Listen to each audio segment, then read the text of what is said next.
ದಾಮಿನಿ ಅವರೇ, candidate ಫೈಲ್ನ receive ಮಾಡ್ಕೊಳ್ಳಿ. ಸೌಂದರ್ಯ ಅವರೇ,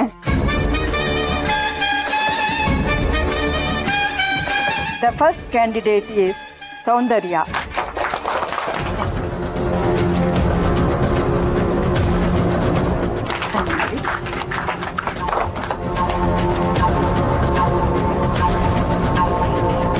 ದಿಶಾ ಅವರೇ, ಫೈಲ್ ಕೊಡಿ.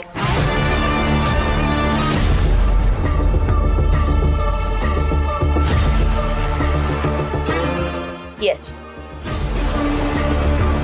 ದಾಮಿನಿ ಅವರೇ, ದಿಶಾ ಅವ್ರ ಹತ್ರ ಸೈನ್ ಮಾಡಿಸ್ಕೊಳ್ಳಿ. ಸೆಕೆಂಡ್ ಕ್ಯಾಂಡಿಡೇಟ್ ಈಸ್ ಜಾಜಿ.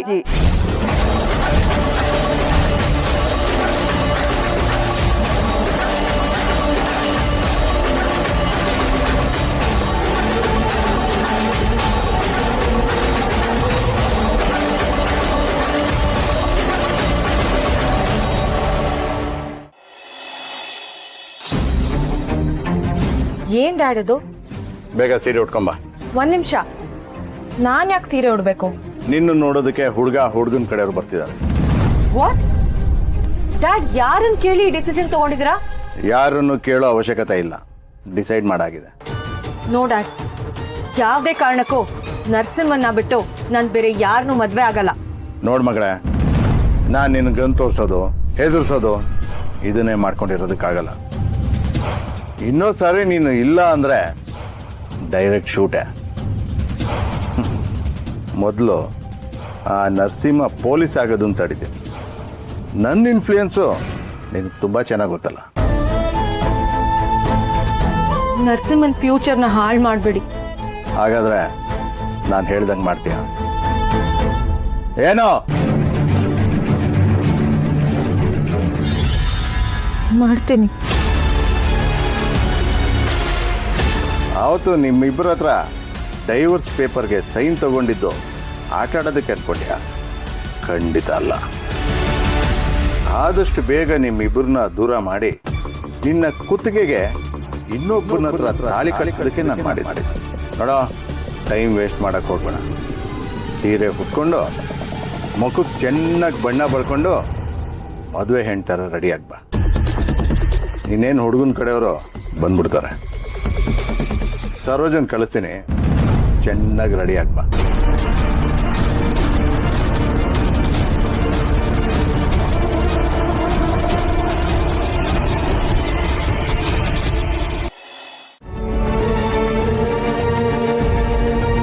ಅಲ್ಲಪ್ಪ, ನಮ್ ಬೀಗರು ನೀವು ಒಂದೇ ಊರಲ್ವಾ, ಅದಕ್ಕೆ ಕೇಳ್ತಾ ಇರೋದು. ಹುಡುಗಿ ಬಗ್ಗೆ ನಿನ್ಗೇನ್ ಅನ್ಸುತ್ತೆ? ಹುಡುಗಿ ತುಂಬಾ ಒಳ್ಳೆಯಳು.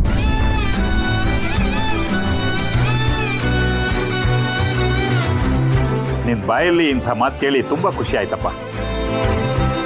ಬೀಗ್ರೆ, ನಿಮ್ ಮನೆ ಮಗಳು ನನ್ನ ಮನೆ ಸೊಸೆ ಆಗೋದು ಗ್ಯಾರಂಟಿ ಆಯ್ತು.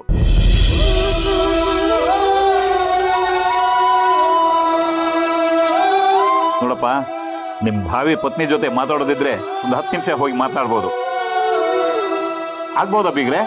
ಓ, ಆಗ್ಬೋದು. ಸಂಜನಾ, ಕರ್ಕೊಂಡೋಗಮ್ಮ. ಹೋಗಿ ಮಾತಾಡ್ಕೊಂಬಾ. ಅಲ್ಲಿ ನೋಡಿ ಬೀಗ್ರೆ, ಇಬ್ರಿಗೂ ಎಷ್ಟು ನಾಚಿಕೆ. ಹೋಗಪ್ಪ. ಹೋಗು ಹೋಗು ಹೋಗು.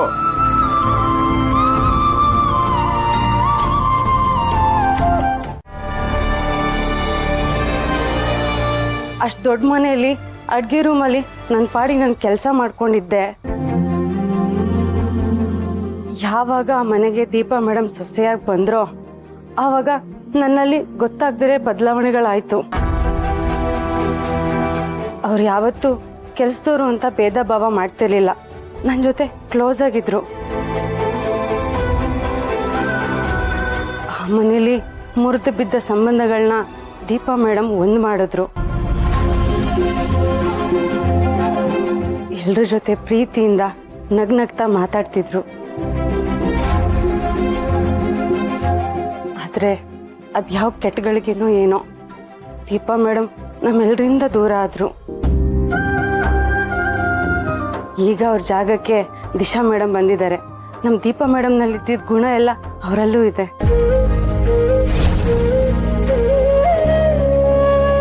ಇವರು ನಮ್ಮಂತ ಕೆಲಸದವ್ರ ಜೊತೆ ತುಂಬಾ ಕ್ಲೋಸ್ ಆಗಿದ್ದಾರೆ. ನಮ್ಮನ್ನು ಅವರಲ್ಲೊಬ್ರು ಅಂತ ಕಾಣ್ತಾರೆ. ಅವರಿಗೆ ನನ್ನಲ್ಲಿರೋ ಯಾವ ಗುಣ ಇಷ್ಟ ಆಯ್ತೋ ಏನೋ ಗೊತ್ತಿಲ್ಲ. ಇಷ್ಟು ಚಿಕ್ಕ ವಯಸ್ಸಿಗೆ ಇಷ್ಟು ದೊಡ್ಡ ಜವಾಬ್ದಾರಿ ವಹಿಸಿದ್ದಾರೆ. ಸಾಮಾನ್ಯವಾಗಿ ಲೇಡೀಸ್ ಕ್ಲಬ್ಬು ಅಂದರೆ ದುಡ್ಡಿರೋರು ಬಂದು ಮಜಾ ಮಾಡಿಕೊಂಡು ಎಂಜಾಯ್ ಮಾಡೋದು ಅಂತ ಕೇಳ್ಪಟ್ಟಿದ್ದೆ. ಆದರೆ ಅದಕ್ಕೂ ಮೀರಿದೊಂದಿದೆ, ಒಬ್ರ ಕಷ್ಟಕ್ಕೊಬ್ರು ಸ್ಪಂದಿಸ್ತಾರೆ ಅಂತ ಇಲ್ಲಿ ಬಂದ್ಮೇಲೆ ಗೊತ್ತಾಗಿತ್ತು.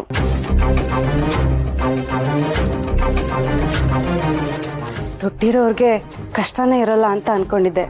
ಆದರೆ ಕಷ್ಟ ಎಲ್ರಿಗೂ ಇರುತ್ತೆ. ಇಲ್ಲಿ ಎಂಜಾಯ್ ಮಾಡೋದ್ರ ಜೊತೆಗೆ ನಾವೆಲ್ಲರೂ ಒಂದೇ ಅನ್ನೋ ಭಾವನೆ ತರೋದೇ ನನ್ನ ಉದ್ದೇಶ.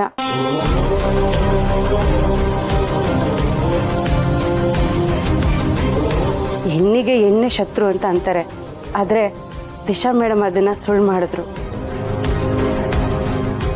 ದಿಶಾ ಮೇಡಮ್ ನನ್ನ ಚೆನ್ನಾಗಿ ಅರ್ಥ ಮಾಡಿಕೊಂಡು ಇವತ್ತು ನನ್ನ ಪರ ನಿಂತಿದ್ದಾರೆ. ನನ್ನಂಥ ಸಾಮಾನ್ಯ ಹುಡುಗಿಗೆ ಇಂಥ ಸುವರ್ಣಾವಕಾಶ ಕೊಟ್ಟಿದ್ದಾರೆ. ಅವ್ರಿಗೆ ನಾನು ಯಾವಾಗಲೂ ಚಿರಋಣಿಯಾಗಿರ್ತೀನಿ. ಅವಳಿಗೆ ಕಪ್ಪಳು ಕುಡಿಯೋಷ್ಟು ಕೋಪ ಬರ್ತಿದ್ಯಮ್ಮ. ಏನ್ ಮಾಡ್ಲಿ, ಅದಕ್ಕೆ ನನ್ನ ಕೈ ನಾಳೆ ಹೊಡ್ಕೊಂಡು ಅವಕ್ಕೆ ಶಿಕ್ಷೆ ತಗೋತಿದ್ದೀನಮ್ಮ.